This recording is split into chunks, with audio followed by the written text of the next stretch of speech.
बस यही मानी है। बस बैटरी मानी है, बड़ी मेमोरी चलती है। हाँ। चलो बाले ना 2-4 मिनट दी हो।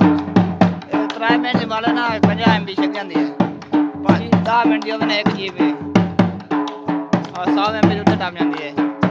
ये एचडी ते बढ़ता है। हाँ। ये जिस हिसाब कहंदी भी है ना, ये हिसाब चलनी है।